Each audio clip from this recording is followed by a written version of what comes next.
Hello everyone, welcome back to our channel, and we are going to continue with class 10 history chapter number 1, that is the rise of nationalism in Europe. And today we are going to do the 9th video. Earlier we have already done 8 videos which are already given in the playlist, which you can watch in order to refresh your memory.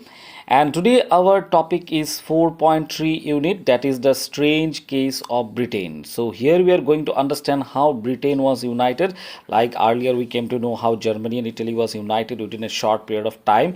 But however, the strange case of Britain is written. Why? Because the unification of Britain actually started, and actually it took more than 100 or 200 years. Like it was a long process.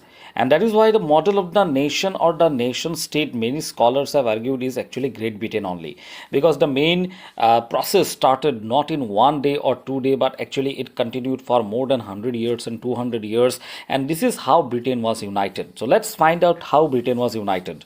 The model of the nation state or the nation, some scholars have argued, and many times they have fought over, that is actually Great Britain only. Why?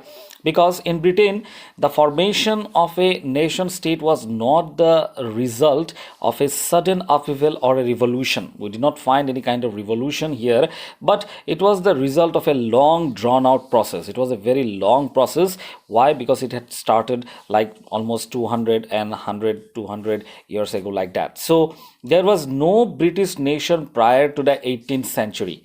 So earlier, if you go and see that in the 18th century, before 18th century, there was no British nation like that. And the primary identities, or the people had their different kind of cultural identity, was like who inhabited the British Isles. Isles means here the islands of the British, the Great Britain area, were all ethnic. Ethnic in the sense that the meaning is given at the end of the page. You can see there. So they were all belonging to a particular culture, and their language or their tribe community belonged to like 4 types, that is English, Welsh and Scot and Irish. English from mainly Britain, and Welsh from the state of Wales, and Scots from the Scotland, and Irish from Ireland. So all of these ethnic groups had their own culture and political traditions. They all were different from each other in their traditions, in their language, culture and political many ideas and traditions also. But as the English nation steadily grew in wealth and importance and power, at that time it was able to extend its influence and dominate over the other nations of the island. So as you know, the English people, they were more better in wealth also, and importance also they grew, and power also they held. That is why they had to they became more powerful, and they began to dominate the Welsh and the Scot and the Irish people, that is the other nations of the island.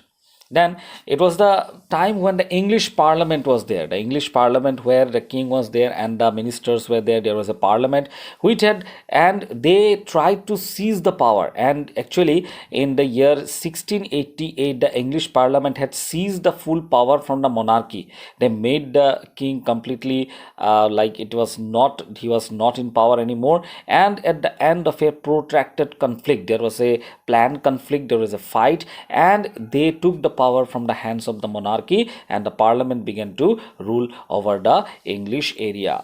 Then what we come to know is that this was the instrument through which a nation state with England at its center came to be forged. So here we need to know one thing, that the English Parliament was the main basis of the creation of the nation state here. Why? Because they themselves tried to remove the monarchy in 1688, and they were successful also. And it was that through this particular process only, when a nation state were in the hands of the people, this power went in the hands of the English Parliament. Now, after that, you can also see one paragraph is given about Giuseppe Garibaldi. You just now read about that. You can read about that for the examination, and we shall talk about that later on. So let us go forward and try to remind what happened after that. So here the Act of Union was passed in the year 1707, and it was a agreement or a pact between two countries or two states, that is England and Scotland, and this resulted in the formation of the United Kingdom of Great Britain. So under this pact, or under this Act of Union 1707, England and Scotland came under one particular kingdom. And it meant that, in effect, that England was now more powerful, and England controls Scotland now, and England was able to impose its influence on Scotland. Why? Because Scotland was a little poor country as well as a less powerful country. However, the English people were more powerful. That is why they tried to control the people of Scotland. Then the British Parliament was henceforth dominated by the English members. So here under the pretext of bringing the people together, England was actually trying to dominate over the people of Scotland here. So this Great Britain, and also gave the name the United Kingdom of Great Britain. The word Britain was retained here. Then the British Parliament was henceforth dominated by its English members. So actually, in reality, there must be equal distribution of the ministers and the parliament seats between the Scots and the English people. But however, the British Parliament was dominated by the English members. They tried to put more number of members there, and the growth of a British identity meant that Scotland's distinctive culture and whatever political policies and institutions were there, these were systematically suppressed, these were controlled, and they were not allowed to come forward in the parliament. And this is how their culture and Scotland's political ideas, institutions were being suppressed or being controlled, and these people were exploited by the English people.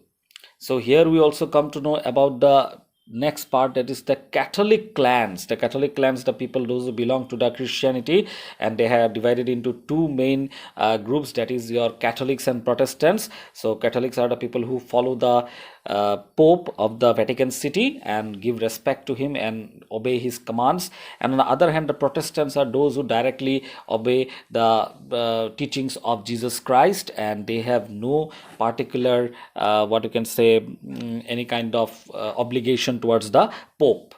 So here the Catholic clans or the families that inhabited the Scottish Highlands suffered terrible repression whenever they attempted to assert their independence. So whenever these Catholic clans tried to fight against, and they all lived in the Highlands, in the valleys of the Scottish areas, they tried to say that we are free, and they tried to ask for their independence or ask for their demands. At that time, they were terribly defeated or repressed or killed also by the English people. The Scottish Highlanders were forbidden to even speak their language, their Gaelic language, or even they could not wear their national dress. I think you already know about the national dress of Scotland, where the printed skirt is used, and there's a bagpiper, there is a particular symbol of the Scottish culture. So this language, the Gaelic language, was also not allowed to be spoken by the Scottish Highlanders, by the English people, and large numbers of the Scots were forcibly driven out of their homeland. They were told that if you are not able to speak English, then you must leave the country, and they were forcefully, they did not want to go away, but then also they were forcefully driven out from their own homeland, that is Scotland. So this is what we come to know about Scotland, how they were dominated by the British. Now, what about Ireland? Even Ireland, the people of Ireland, Irish, they also suffered a similar fate. They also had to go through a long process of domination by the English people. Why? Because it was a country deeply divided between the two groups, that is Catholics and Protestants. So Christianity itself was divided into two different groups, that is Catholics and Protestants. I gave the explanation a little while ago about the Catholics and Protestants. So here the English people targeted the Protestants, and they decided to help the Protestants of Ireland to establish their dominance and power over a largely Catholic country. So most of the people were Catholic in Ireland, and Protestants were few, but however they were little rich, and that is why the English helped only the Protestants of Ireland to establish that they will be more powerful and they will be able to control a largely Catholic country. Then the Catholic revolts against the British dominance were suppressed, and when the Catholics revolted against the Protestants and the British at that time, they were easily defeated. And after a failed revolt led by Wolfe Tone, and he was a revolutionary, he was a Irish revolutionary fighter, and his United Irishmen in the year, his group of people, his soldiers, in 1798, when they attacked and when they tried to go against the English people and the Protestants. At that time, what happened is that Ireland was forcefully and forcibly incorporated or put together in the United Kingdom in 1801. So we come to know a new British nation. Here you can see the British nation is marked within single inverted comma. So here we come to know how it is a nation. They were forcefully put together. So a new British nation was forced to the propagation of a dominant English culture, where English should be more important and culture of England will be more important. And the symbols of the new Britain were the British flag. So not the flag of Scotland or Ireland, but the British flag, that is the Union Jack. And the national anthem was also selected, that is God Save Our Noble King. And all these, and the English language, so all these English language, the national anthem of England and the British flag, all these were actively promoted, and the older nations survived only as subordinate partners in this union. So whatever other countries were there, and they all also were a part of the big British nation, but ultimately we come to know that they were systematically, and they were what you can say, dominated by the people of British Island. And this is how they try to bring together a kind of nation state through forceful and protracted conflict. And this is how the country came into a nation state. So here, that is why the heading is also given as the strange case of Great Britain. So this is another picture of Garibaldi. You can see here on the right side. Here Garibaldi is helping Victor Emmanuel II of Sardinia Piedmont to pull on the boat named Italy. Here it is a caricature, and ethnic word, the meaning was given there. It relates to a common racial, tribal or cultural origin or background that a community or identifies with or claims with. So here we see how the people of Britain were brought together, and not only Britain, but king people of Scotland and Ireland also were joined together under the new British nation. So this is what we come to know here, and now we have already completed most of the part. And here also one activity is given. You can see about Garibaldi, and you can see on the other side, on the right side, there is a picture of Garibaldi also. So in the next topic will be the visualizing the nation, and it will be the last topic, and after that we will finish this chapter. So till then, I will meet you next time. Bye.